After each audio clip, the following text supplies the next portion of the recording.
Well, hello there, folks, and a very warm welcome as usual back to What's for Tea. It's lovely to see you all again, and I hope that I find you very well indeed. And for this week's wee recipe, I thought I'd revisit an old favourite. These are Empire biscuits, and I normally do my Empire biscuits. They're quite large, so I'm going to call these ones mini Empire biscuits. And I will show you the difference between the cutter I've used before and the cutter I am using this time. You will find these up and down the country in every bakery you go into. They're just such a favourite and ever so easy to make. So I'll just show you how I've put these together, and as usual the ingredients will be on the screen as I use them and down below in the description box as well.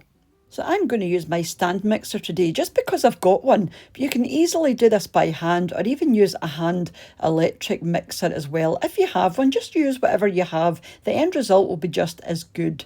So I'm going to pop this into my mixing bowl. This is just room temperature salted butter, but you could use unsalted if you prefer. So that goes into the bottom, and then some caster sugar as well. But again, if you don't have caster sugar, just use ordinary granulated sugar. It doesn't make much of a difference.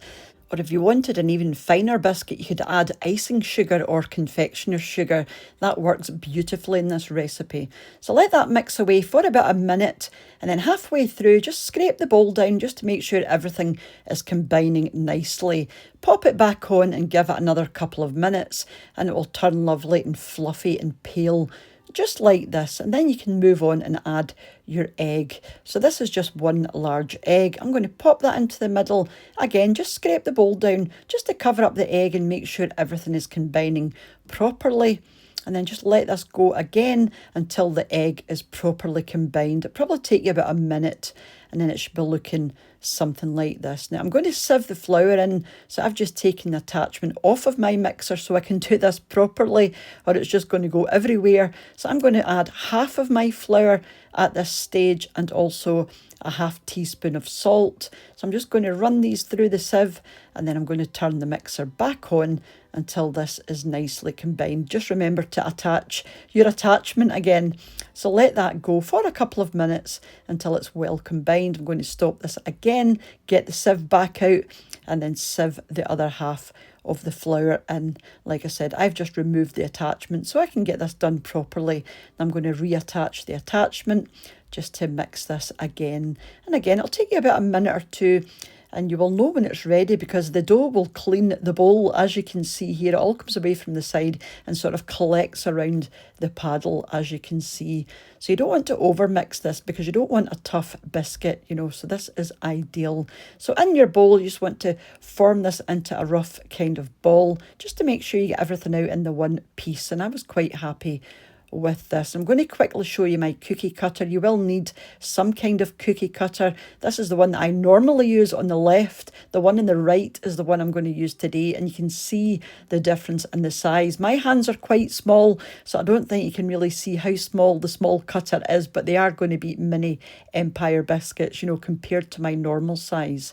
So you want to put down some more flour on your work surface just to make sure that your dough doesn't stick. But it's not a very sticky dough, so it shouldn't stick badly.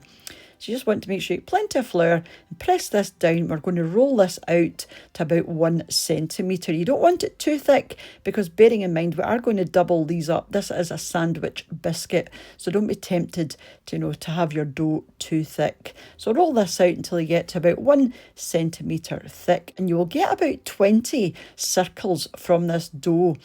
20 biscuits from this dough. So if you don't need or don't want as many biscuits as this, you can obviously half the ingredients to give you less biscuits, but they're really easy to do. As you can see, I just lift up the circles with a wee palette knife and they come away really easily. So get these onto your oven trays, which are lined, and you want to bake these for between 12 and 15 minutes. Gas mark for 180C or 160 if you're using a fan oven, and they will look something like this. You don't want any colour on these. They should be nice and pale.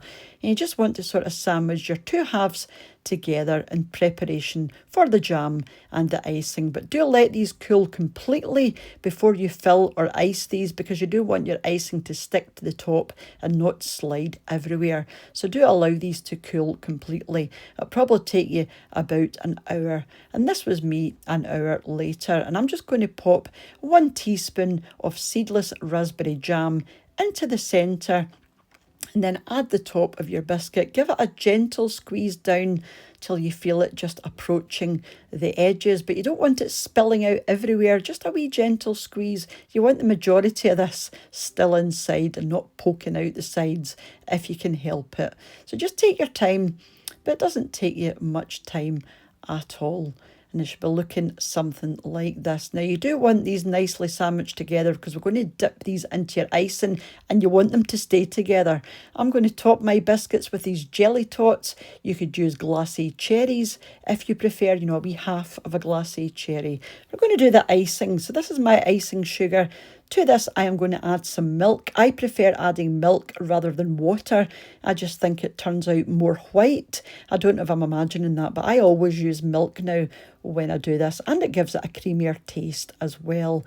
You want this thick, but not too thick and not too runny. There's a kind of sweet spot, and you will see when I dunk these in, it just stays beautifully on the top. Just let it hang there for a second, let the excess drip off, give it a wee flick round with your wrist, and then put your jelly tot on the top, or your half of a glassy cherry, depending on what you're using, whilst the icing is still wet, so that it sticks, obviously. So I'm just going to rush through and do the rest of these at a higher speed, because you know how to do this by now, but they're ever so easy to make, and they are really, really tasty. Like I said, this recipe will make 20 biscuits, but like I said, half the recipe if you don't want as many. And these will stay in an airtight container for a good few days before they start to go soft and nasty, but they really don't hang around very long. Everybody loves an Empire biscuit. So just let these set. Probably take about another hour to let the icing set properly, and then you can store them or eat them or do whatever you like with them. But do give them a go, especially if you've never tried one or can't get these where you are. They're absolutely delightful, and they make a lovely gift as well. So thank you so much for watching if you're still here at this point, and a huge thank you as usual to the supporters of the channel over my Patreon page, and to the channel members here on YouTube as well. And I need to update these wee lists, so if your name isn't there, it will be soon. I update them about once a month, so you will be there eventually. And thank you to you all for watching, leaving your lovely comments, for those that share the videos, those that have bought me a coffee using the Buy Me a Coffee link, and there have been a few of you, so thank you ever so much, or those that have left a super thanks donation on the channel. And I will catch up with you during the week back here on What's for Tea. Take care and bye for now. Bye now.